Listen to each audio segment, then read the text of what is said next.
6月も中盤に入り、しっとりとした雨とともに新緑が一層鮮やかに感じられる季節になりました。こんばんは、新パイロットきよきよです。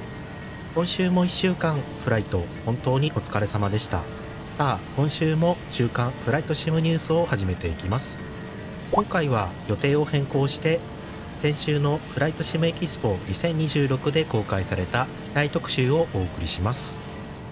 ここ数日フライトシム界隈はエキスポの話題で持ちきりでしたね。マイクロソフトフライトシミュレーター公式からの重大発表をはじめ、各メーカーがこだわりを詰め込んだ新型機体の初公開など、まさにお祭り騒ぎの1週間でした。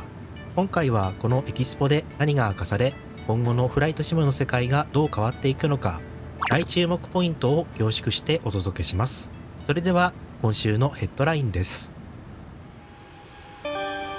マイクロソフトフライトシミュレーター公式発表。まず我らがフライトシムの絶対的メインランナー、遊ぶスタジオのステージから、彼らは現状のシステムの課題と今後の具体的なロードマップを語りました。現在一部の Xbox および PlayStation 5のコンソール版ユーザーからゲームが重くプレイが困難という声が上がっていますが、開発陣は次のシムアップデート 5.1 は過去最も安定したバージョンになると強い自信を覗かせました。安定化を達成するまでは次のシムアップデート6を公開しないという宣言の通り、コンソール版のフライトシマーにとって待望のアップデートになりそうです。またこの 5.1 からはマーケットプレイスのアドオンを他人にプレゼントするギフト機能が実装予定。お気に入りの機体やシーナリーをトレンドに普及する素晴らしいツールになりそうです。またユーザーレビューが不正に水増しされている機体が一部販売されている件については、問題になっているレビューを削除。今後も継続して監視を行うことを約束しました。残念ながらそれらのアドオンは削除されずにそのまま販売を続けています。続く7月下旬から8月予定に公開予定のシムアップデート6では、ユーザーの心をくすぐる新機能が目白押しです。まず飛流視覚化ツールの拡張として、単額波やウィンドシェアが視覚的に確認可能になります。そしてオート生成される空港では照明の調整が行われ、夜間のリアルさが向上します。ヘリコプター開発ツールもアップグレードされ、挙動がさらに洗練されるとのこと。そして2020で人気だった小型機で大自然を巡るあのブッシュトリップがついに2024へ帰ってきます。7月には公式グッドイヤー・イニビルズのトリプルコラボによるグッドイヤー飛行船が登場します。さらにこの秋にはナショナルチャンピオンシップエアレースが無料コンテンツとして追加される予定です。そして最も驚いたのがボーイング707のリメイクです。公式は過去の707が事実上の失敗であったことを認め、開発をエアロプレーンヘイブンからマイクロソフトフライトシミュレーターの機体を数々送り出してきたワーキングタイトルプラスイニビルズのタッグへ変更することを約束しました。機体は千葉 INS、UNS1、GNS の3種類のナビゲーションが使える妥協のない機体として生まれ変わるとのこと。ここで新開発される INS はサードパーティーにも公開されるため、今後のクラシック機開発に大きな波を起こしそうです。公開はシムアップデート6から1、2週間遅れた次のエアクラフト&アビオニクスアップデートでのリリースが予定されています。エキスポを沸かせた超巨大、超精密な機体たち。ここからは各ディベロッパーが発表した個性豊かな新機体を一挙にご紹介します。イニビルズ超巨大 A380 とビジネスジェットグローバル6000。イニビルズは同社のフラッグシップとなる A380 の最新映像を公開しました。エンジンは GP7200 とトレント900の2種類を網羅。ECAM システムの完全再現はもちろん、バードストライクや GPS ジャミング、エンジン故障といった包括的なトラブルシミュレーションが搭載されます。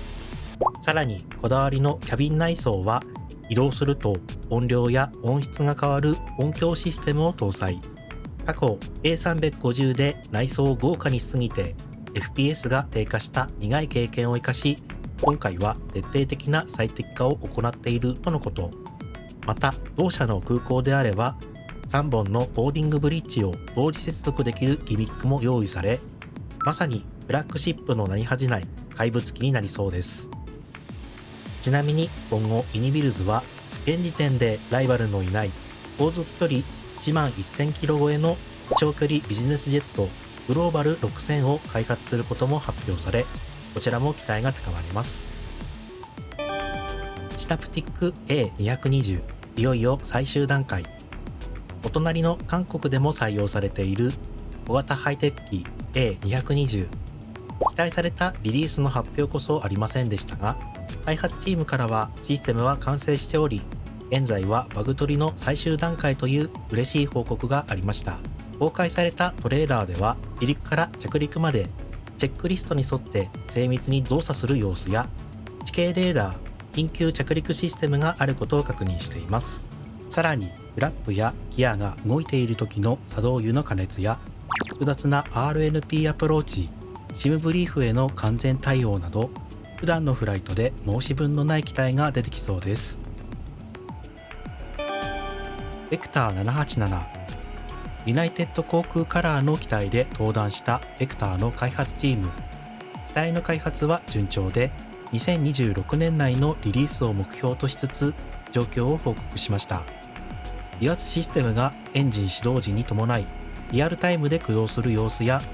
代替ルートを有効時の画面更新をデモしました。注目は3つの選択肢がある EFB。 特に787のビルトイン EFB に関しては、実際の機体のメニュー全機能を完全にマッピングした現実のレプリカに至るとのこと。実際の機体で録音された本物のサウンドを使うとも語っており、787ファンが喜びそうな一機になりそうです。フライトシムスタジオ、謎の機体がいよいよベールを脱ぐ。 FSS の謎の新機体、その正体はなんとソ連の3発ジェット名機ツポレフ 154M でした。こちらは父親が同期のパイロットだったアナトリー氏との共同開発で、ハンガリーでの実機調査に基づく超高精度 3D モデルを作成中とのこと。コックピットのデカールは英語・ロシア語に対応し、727のような航空機関士の操作をサポートするアシスタント機能も計画されています。マイクロソフトフライトシミュレーターでは貴重な旧ソ連機であるため、完成に期待です。なお、同社の EJET はオートパイロットを全面刷新したバージョン 1.0 が開発されています。リリースは2026年の年末を見込んでいるとのことです。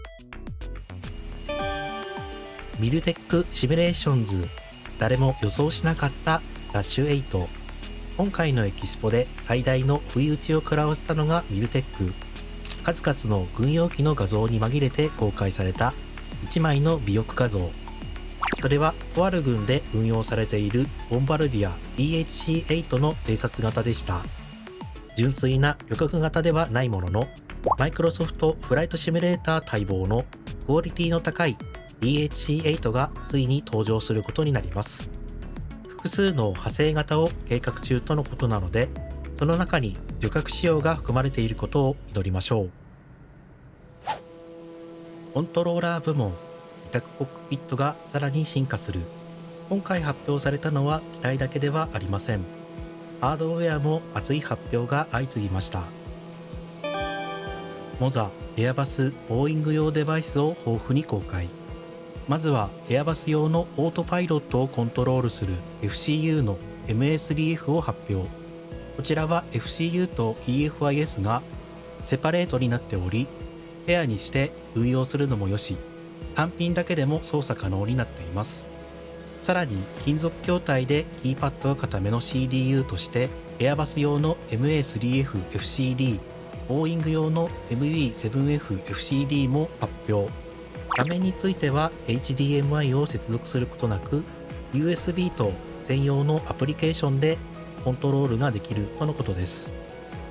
この部門では先行するインコントロールとのシェア争いやコストパフォーマンスが注目されます。また一般航空機向けに4インチのディスプレイを持つ G 線スクリーンパネルも登場予定とのこと。各それぞれのデバイスは2020、2024と X プレーン11、12に対応します。スラストマスター本格ヨークを発表。スラストマスターはパソコン、Xbox、PlayStation 5に対応する新型のヨークスロットルを発表しました。見た目のプラスチック感がやや気になるものの、PlayStation 5における事実上初の本格ヨークです。お値段は200ドルほどを予定しているようです。メリディアン GMT ホライゾンプラスがプレオーダー開始。パソコン専用の本格派モジュラー構造のヨークホライゾンプラスとスロットルラティテュードプラスの入荷日と価格が発表されました。出荷予定に関してはヨークが10月の28日、スロットルが12月の28日になります。プレオーダーについてはヨーク単品で約6万9000円、スロットルのペアで購入する場合は13万7000円となります。このプレオーダーに関しては一度に全額を払うのではなく約1万9000円の保証金を先に支払います。このプレオーダーの保証金に関しては不要になった場合返金してもらえるとのこと。発送可能になったタイミングで残りの料金を支払います。今後アフターパーツとしてボーイング757、767のエバーや737のような自動で動くモーター駆動式のスロットルも予定されているとのことで、ガチ勢注目の一品になるか注目です。さて、今回のフライトシムエキスポ2026の特集はいかがでしたでしょうか。皆さんが一番気になった機体やコントローラーはどれでしたか。ぜひコメントで教えてください。2026年もいよいよ後半戦に突入しますが、フライトシムの進化はますます加速していきそうです。これからのフライトが本当に楽しみですね。それではまた次回の動画でお会いしましょう。良いフライトを。